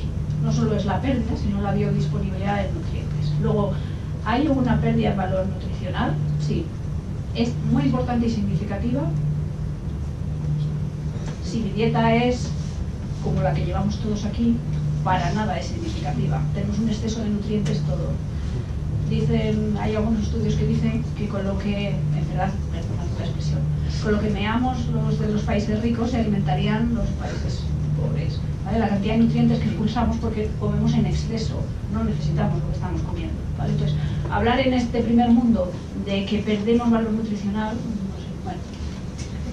Otras cosas que atribuyen a la leche, todos esos compuestos. Me decía Marta, no pongas esos nombres, que no saben lo que es. Es verdad, no sabéis lo que es, pero vamos a aprender alguna cosa nueva. Porque algunos seguro que los habéis visto, ¿o no? ¿Os suena alguno? No. Oligosacáridos son azúcares, ¿vale? Casi todos son trozos de otras proteínas, trozos de otros lípidos, ¿vale? Péptidos, que son cachitos de aminoácidos unidos. La lisina quizás es el más conocido o el que más de moda está, porque es un péptido, una unión de aminoácidos rotas en una cadena de proteínas que tiene bastante efecto bactericida o sustancia bacteriocina. Aquí hay 3 cosas, os la cuento solo para aumentar el rollo. Efecto bacteriostático significa que esa sustancia no puede matar las bacterias, pero las impide reproducirse, con lo cual cuando envejezcan morirán, no hay relevo generacional. Una sustancia con efecto bactericida significa que sí, que mata esas sustancias, mata las bacterias. Y una bacteriocina es esa sustancia que mata, ¿vale? Entonces, algunos de esos compuestos pueden destruir bacterias patógenas, otros no las destruyen pero impiden que se reproduzcan y otros producen la sustancia que yo podré usar después para matar las bacterias, ¿vale? Entonces, los que defienden la tesis de que estas sustancias son muy importantes en la leche dicen, estos compuestos están en la leche de forma natural. Si ustedes no los destruyen por un tratamiento térmico, ellos solos se encargarán de regular la flora de la leche, impedir que crezcan las bacterias que no deben crecer y que solo crezca la flora típica y propia de la leche, ¿vale? Si miramos los datos, yo os he puesto estudios, pero hay muchos más, que algunos seguramente dirán lo contrario de lo que yo os he puesto. Veis que los tratamientos como la pasteurización destruye algunos de los tratamientos, pero un tratamiento UHT destruye bastantes de estos compuestos, ¿vale? Luego, aquí también hay un cambio en la composición. El último argumento era, es un producto muy natural, no tiene antibióticos, no tiene hormonas y no tiene el sabor que tenía que tener. Sobre el sabor es indiscutible. ¿Alguna habéis probado la leche cruda? Pues el Tetrabric y la leche cruda es como el tomate del supermercado y el que cría mi suegro en los huevos. No tiene nada que ver. Esa realidad es innegable. La leche cambia de sabor. Pero es verdad que si probáis la leche pasteurizada y la leche UHT, la leche pasteurizada recuerda bastante a la leche original, aún tiene un sabor más agradable, ¿vale? En cuanto a la otra parte, es un argumento totalmente cierto. Y allí deberíamos apoyar 100% estas campañas, pero no por consumir leche cruda, sino por consumir leche sin antibióticos y sin hormonas. Ahí como consumidores deberíamos ser intransigentes. No se puede permitir que se usen hormonas ni que lleguen restos de antibióticos a la leche. A ninguna leche la hayan hecho después lo que la hayan hecho, ¿vale? Los controles de antibióticos cada vez son más exhaustivos, sobre todo si miran 3 grupos. Tenéis por ahí un test de antibióticos, parece un poco a los test de embarazo, si sale la rayita es que no hay, si no sale, pues hay antibióticos, ¿vale? Se miden sobre todo tetraciclinas, betalactámicos y sulfas, que se llaman, ¿vale? Se hacen todos los días, en todas las industrias, por muy pequeño que sea el tamaño. Pero es cierto que no todos los días a todos los ganaderos, sería imposible hacer todos los análisis todos los días a todos los ganaderos, ¿vale? Si está establecido cuántas veces hay que hacer, y los betalactámicos creo que es todos los días tetraciclinas una vez cada 5 cisternas que llegan, pero que al menos un ganadero haya sido evaluado todo el mes. Es decir, que es probable que un ganadero solo tengamos una muestra de 30 días de producción, ¿vale? Pero el sistema no permitiría más, sería imposible que toda la leche que llega todos los días se le hicieran todos los análisis, que no podríamos, ¿vale? Sería imposible. En cuanto a las hormonas, en España no está permitido, ¿vale? Tratar a las vacas que producen leche con hormonas. Sin embargo, si lo habéis visto en la prensa, en el año 2013 detuvieron a 100 personas en Galicia por vacas que daban leche y que estaban tratadas con hormonas. Pero eso no tiene nada que ver con que la leche esté termizada, tratada térmicamente, no, tiene que saber con la buena o mala praxis de la producción de los ganaderos, ¿vale? Pero aquí hay un argumento que sí me gustaría que nos quedáramos con él. Esta gente que defiende la leche cruda defiende la idea de cercanía entre el productor y el consumidor. La idea de que conozco al ganadero, sé que quiere hacerlo bien y le compro a él porque sé que funciona bien. No estoy comprando un lobby de industrias lácteas que me está trayendo la leche, no sé de dónde la leche que estoy comiendo yo aquí, ¿vale? Y que lleva un año esa leche preparada, con lo cual me la han traído desde China y me la estoy tomando yo en España, porque el que lo comercializa tiene sede en España. Esa es la idea que ellos quieren romper, ¿vale? Y esa idea quizás nos la deberíamos quedar. Desde los que están en el otro lado y dicen, no, que la leche cruda es un riesgo real, microbiológico, ¿vale? La legislación dice, para que yo la pueda vender como cruda, tiene que tener menos de 100.000 unidades formadoras de colonias. Unidades formadoras de colonias significa que son microorganismos que serán capaces de reproducirse y seguir creciendo.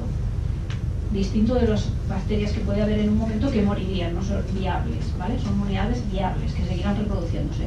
Si hay menos de 100.000, usted lo puede vender, porque está leche segura. En los animales normales, entre comillas, es habitual tener 300.000 unidades formadas de colonias. Eso es una hembra sana, bien alimentada y en condiciones perfectamente higiénicas, ¿vale? Eso es el recuento habitual. Y menos de 400.000 células somáticas. Las células somáticas son glóbulos blancos, aparecen en la leche cuando el animal ha tenido alguna infección. Entonces son indicadores de infección. Si hay un recuento alto significa que ese animal tiene una mastitis, una mitis, depende de dónde lo leéis, que significa que tiene una infección en las ubres. A veces es subclínica, no se ve, el animal está perfectamente sano y no se ve, pero los recuentos dan indicación de que eso puede ir alto. En leche está regulado, en oveja y en cabra no hay manera, porque hay ovejas y cabras perfectamente sanas que tienen más de 1,5 millones de recuento en células somáticas y no les pasa nada, con lo cual es muy difícil poner un límite, un número, ¿vale? Depende mucho del manejo. Bueno, pues si cumple usted esto, puede vender la leche cruda porque es perfectamente sana. Pero resulta que yo cumplo eso, y entre esos 100.000 unidades formadas de colonias puede haber alguno de estos, que son patógenos, porque la leche no dice que tenga que mirar cada uno de los patógenos, dice que mire a ver cuántas células hay en total, pero ¿de quién eran? ¿Eran bacterias probióticas? ¿Eran estafilococos? ¿Eran coxielas? ¿Vale? Las mayores infecciones que se han producido hasta ahora por consumo de derivados lácteos crudos o de leche cruda son de Campylobacter. En el Reino Unido una infección importante, 65 personas infectadas, al final no murió nadie, pero la ganadería que lo produjo argumentaba que a ella nadie le había dicho que tenía que medir Campylobacter. Es verdad, la ley no puede decir uno a uno cada los microorganismos que tenemos que medir. La segunda infección importante, aquí sí murieron 2 personas, fue por listeria, ¿vale? Eso fue en Estados Unidos. El caso llamó mucho la atención. Después de ese caso ha habido como una parada en la información sobre la leche cruda, como que se ha ralentizado todo un poco, porque asustó bastante a la población. Con los microorganismos, bueno, yo he puesto los 4 más significativos. Hay que tener cuidado con una cosa. No importa solo quién está, sino cuánto tiene, cuántos hay. Por ejemplo, la salmonelosis. Algunos hemos cogido alguna, conocemos a alguien que se ha cogido una salmonelosis. La salmonelosis tiene una dosis infectiva baja, significa que tiene que haber muy pocas unidades formadas de colonias de salmonela para que yo me infecte y me coja una salmonelosis. La listeria, por ejemplo, tiene una dosis infectiva alta. Necesito una cantidad muy alta de listerias para que a mí me afecte y me coja una infección. Entonces, no solo importa quién, sino cuántos hay.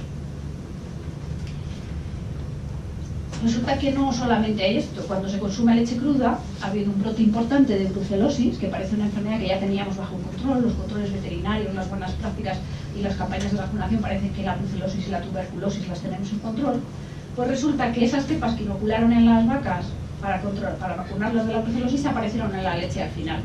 No era una infección externa, eran las cepas que les habían metido, ¿vale? Si esa leche se hubiera pasteurizado, hubieran muerto y ya está. Pero si se consume cruda, estaban allí. Luego también tenemos algunos parásitos, no son muy propios de la leche, pero llegan a aparecer en leche, ¿vale? El Cristoporidium es muy frecuente en las piscinas en vacaciones, ¿vale? Es un parásito. Pero también se han encontrado en los últimos informes que salieron casos provocados por la leche cruda. Luego no solamente estamos hablando de bacterias patógenas, tenemos otras cosas más.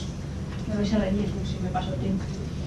Vale. El argumento de los que dicen, pero si esto no es la leche cruda, es que hay infecciones provocadas por un montón de alimentos todos los días y no son leche cruda.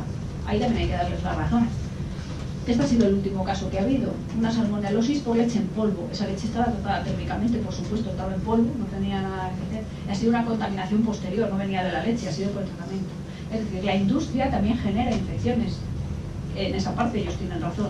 El riesgo de consumir leche cruda es más alto que el que tengo de consumir cualquier otro producto por un problema en la industria. Eso es lo que ellos defienden.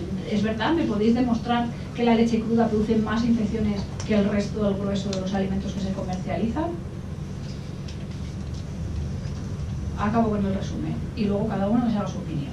Cosas que yo creo que nos tenemos que quedar. Una, hay un riesgo microbiológico importante. En la leche hay patógenos. En la leche le llegan patógenos desde el propio animal. Aunque yo haga todo bien, todo perfecto y lo tenga perfectamente higiénico, los animales tienen patógenos en su estómago, pueden pasar de la sangre a la leche, pueden cogerse infecciones, hay patógenos. Eso es innegable. ¿La leche tratada térmicamente tiene pérdidas de nutrientes? También es innegable. La composición nutricional varía. La biodisponibilidad habría que verla, porque los estudios de biodisponibilidad, como os imaginaréis, se hacen in vitro, no en personas, porque a ver cómo le damos algo a alguien para saber que de verdad le ha hecho efecto. No tiene que comer más queso, eso es imposible, ¿vale? Es difícil evaluarla, pero in vitro parece que no hay tanta diferencia. Tercera cosa que nos tenemos que quedar como consumidores, intransigentes totales. La industria nos tiene que dar lo que nosotros queremos, nos tiene que dar un producto sano y seguro. En cuanto algo no funcione hay que hacer una denuncia, tenemos que estar asociados, tenemos que ser con las empresas que hayan puesto antibióticos y hormonas, dejar de comprar, pero así tal cual. Y tenemos que valorar mucho más a los ganaderos que tenemos cerca. ¿Por qué? Existe un desequilibrio bestial entre lo que un ganadero produce y el precio que se le paga y lo que yo estoy pagando como consumidor. Eso es una realidad. El hecho de dejar vender leche cruda intenta, desde el Estado, desde el Ministerio, paliar un poco esto.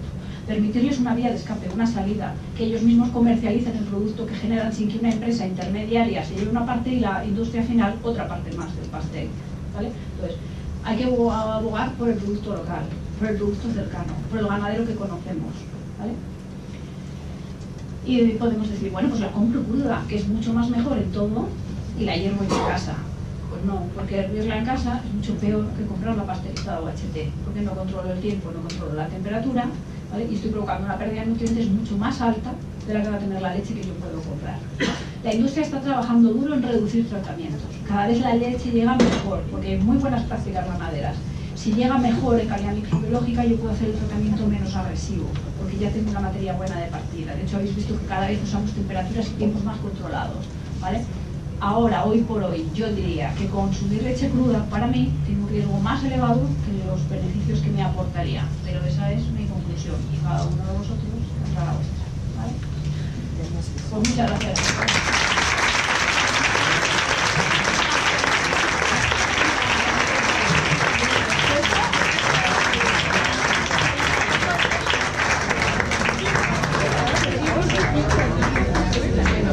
Después de todos este conjunto de argumentos a favor y en contra que nos ha dado Ana María, seguro que tenéis preguntas, seguro que podemos tener un debate animado. Aquí hay un alumno aventajado que parece que tiene una pregunta. Pero tú dijiste que si tenías... Es mi hijo.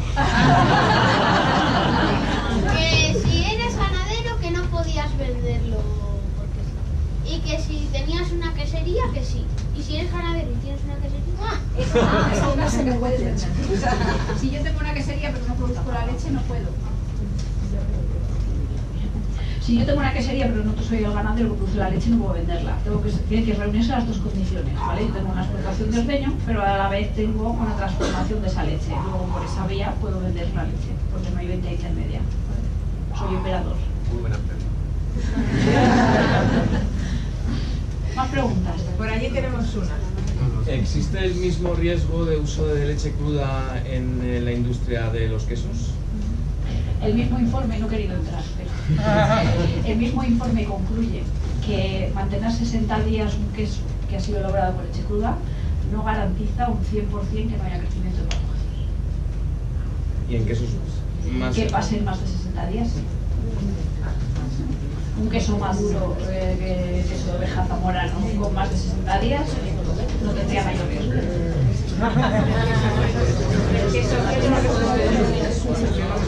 Gracias, Juan.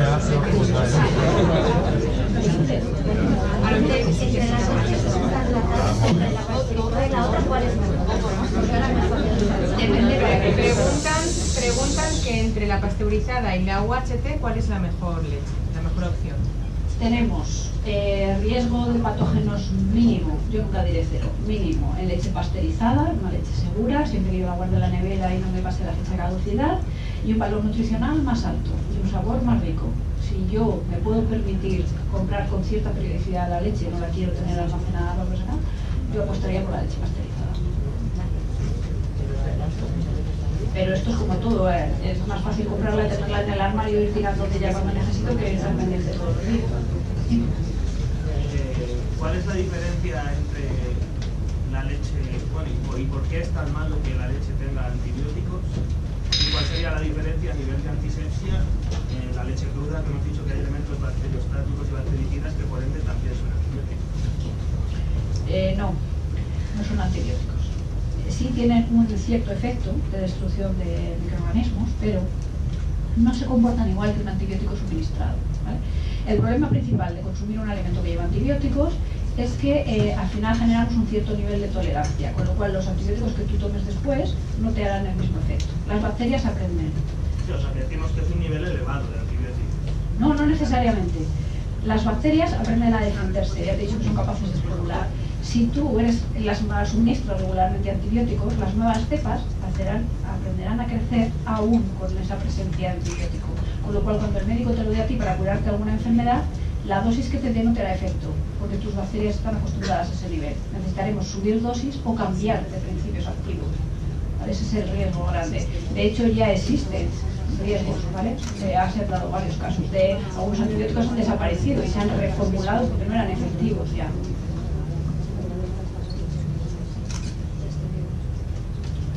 ¿Más preguntas? Yo tengo una pregunta. Si es una recomendación de la leche pasteurizada, más rica, eso sabe cualquiera, ¿a qué se debe la diferencia cultural entre España y otros países? ¿No? En otros países se vende mucho más que en España. ¿Es por el clima, porque aquí tenemos un clima más cálido, o es por otra? ¿Por qué es eso? Mira, cuando yo era pequeña, muchos años ya, la leche era pasteurizada. Y de hecho yo iba a comprarla en bolsas. Todos los días. En España la leche ocasionó muchos problemas. la cantidad de clínicas de tuberculosis que hubo en España no las hubo en otros países, ¿vale? Los países del sur mediterráneo tenemos ciertos problemas porque tenemos una temperatura más elevada, lo cual favorece el crecimiento de algunos patógenos. Entonces, yo creo que en España quedó el miedo colectivo a que la leche, cuando la leche UHT salió al mercado, fue la más demandada y seguida, porque había un cierto miedo. Y además hubo mucha campaña propagandística desde la administración por los riesgos que había, intentando parar la tuberculosis, pero que generó al final una alerta sobre la leche, ¿vale? Yo creo que es la razón por la que tampoco se hace. Yo tengo otra pregunta, no sé si había alguien más. No. Vale. A ver, el tema este que hemos comentado de intentar fomentar, ayudar a los ganaderos, porque la cadena de cómo se elabora hasta que llega al final la leche que consumimos. Bueno, el tema este, ¿cómo podemos en realidad nosotros ayudar o fomentar el consumo de esa leche si en realidad estamos viendo que los perjuicios que puede tener para nuestra salud pueden ser importantes y encima no podemos en casa someterla a un proceso nosotros de modo doméstico en la que realmente la podemos consumir de manera segura? Porque has dicho que cocerla en casa no sería... Sí, es seguro. Cocerla en casa el tiempo suficiente es seguro, solo que la pérdida de nutrientes ha sido más elevada que si la hubiera comprado. Vale, entonces el modo que proponemos es ese, podría ser una de las maneras. No, si eso es lo que se ha entendido me explica fatal. No, lo que yo estaba diciendo cuando digo que promovemos el consumo cercano del ganadero no es que le compremos leche cruda al ganadero, es que pidamos un producto de cerca de nuestra provincia para que las ganaderías de nuestra zona se puedan abastecer. Aunque no lo creáis, los consumidores tenemos un poder enorme sobre el mercado. Si todos nosotros empezáramos a comprar leche pasteurizada, la empresa haría leche pasteurizada. Y si le pidiéramos que bajara los tratamientos porque nos interesa que esté más ajustado, que no necesitamos tanto, lo acabaría haciendo también. Igual que cuando teníamos lechuga cortada y limpia, nos hicieron con lechuga cortada y limpia, ya se buscaron una manera. Entonces, si nosotros consumimos más cercano, estamos... Yo no quiero tampoco abogar contra las grandes empresas, pero es cierto que se pierde el control. Cuando yo tengo miles de ovejas, de miles de explotaciones, y me llega toda la leche a la fábrica, yo utilizo hacer un tratamiento que asegure la calidad, nada más. Y esas explotaciones intentan meter muchos litros porque ganan por litro, ¿vale? Los pequeños ganaderos, los que tenemos más cerca, te puedo asegurar que ninguno, y esto es una defensa que creo firmemente, ninguno está ahí para hacerse rico, están para vivir de eso, porque no da para hacerse rico, ¿vale? Entonces, lo que yo pido es que lo recuerden, pero no hablo de ganaderos, pero hablo de la cerveza y hablo de todo lo que tenemos cerca, ¿vale? Esta gente que inicia actividades emprendedoras en nuestro entorno no solo genera trabajo, sino que nos está ofreciendo un producto mimado, porque quiere hacerlo bien, porque quiere darnos algo de calidad. Y nuestra obligación como consumidores sería apoyarnos. Sí, pero no veo yo el apoyo, a ver, porque si yo compro leche Gaza, ¿vale? Y a mí me da igual, porque si la leche Gaza, o sea, si Gaza le compra la leche a un ganadero de la provincia de Zamora, o una empresa transportadora se compra al ganadero, la lleva a Gaza y luego Gaza la hace pertinente y lo comercializa, al final ¿en qué cambia que yo esté comprando la leche ahí? Vale, sí que estoy comprando a ganaderas de mi provincia, pero el ganadero sigue ganando lo mismo, o sea, porque sigue habiendo esa cadena de medio. No, si tú dejas de comprar la leche aquí, si dejamos de comprar la leche de nuestra zona, no les quedará más remedio que vender la leche a otra gran empresa, que cogerá Zamora, Valladolid, Ávila, Soria y hará una macroempresa. Al final estaremos comprando leche de Rumanía envasada aquí. ¿Crees que al dispersarse se pierde calidad? Eso es inevitable. En el momento que crecemos, nos convertimos en una empresa y generamos un beneficio. Y el beneficio y la calidad no suelen casar bien.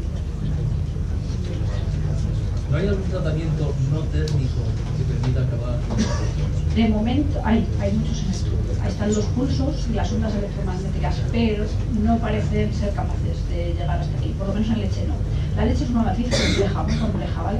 Yo os he dicho que teníamos proteínas, grasas, pero es que resulta que tenemos agua. La lactosa, que es el azúcar, está disuelta, como en mi café cuando me echo el azúcar. Pero las grasas están en emulsión, no están mezcladas con el resto de ingredientes. De hecho, si dejo la leche sola, subirán a la superficie porque se desnatará. Y las proteínas están en estado colloidal, capaces de formar un gel. O sea, aquello es muy complejo. Es difícil que un tratamiento sea capaz de atravesar las distintas capas que tiene para llegar. Pero hay muchos estudios. De momento, solo en la legislación solo se permite tratamiento térmico. De momento. ¿Consideras que hay ventajas o incluso inconvenientes el calentamiento, incluso a nivel de ebullición de la leche mediante microondas? El microondas tiene un problema muy importante y seguro que sabéis todos cuál es. Cuando yo me caliento un plato y me lo voy a comer, aquí hay un trozo que está frío y otro que está quemando. El microondas no es regular.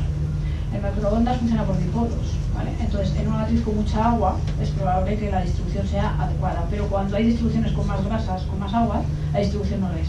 Es posible que un tanque no esté perfectamente tratado si se ha hecho con microondas, porque hay zonas que tendrán más tratamiento que otras. Regular una temperatura homogénea en el microondas no es fácil.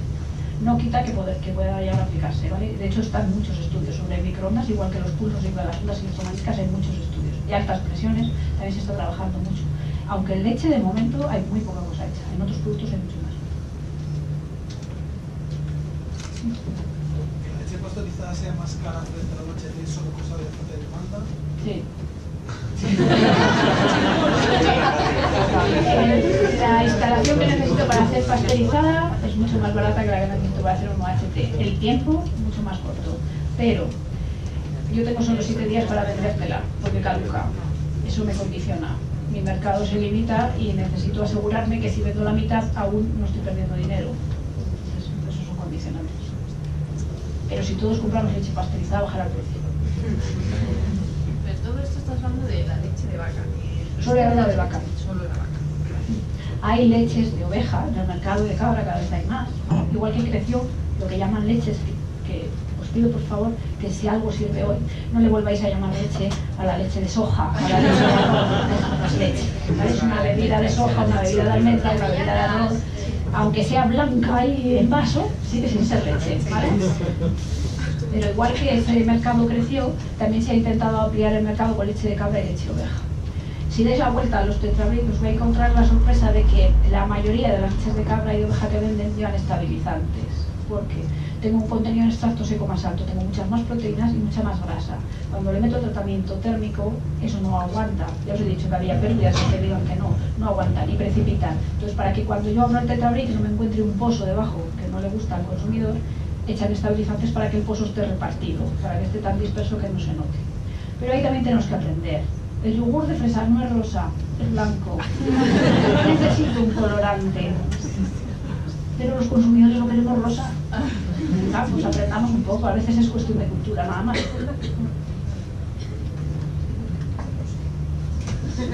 ¿Alguna pregunta más? Si no, ya nos vamos y mañana en el desayuno nos acordaremos todos de la leche. Bueno, gracias a todos.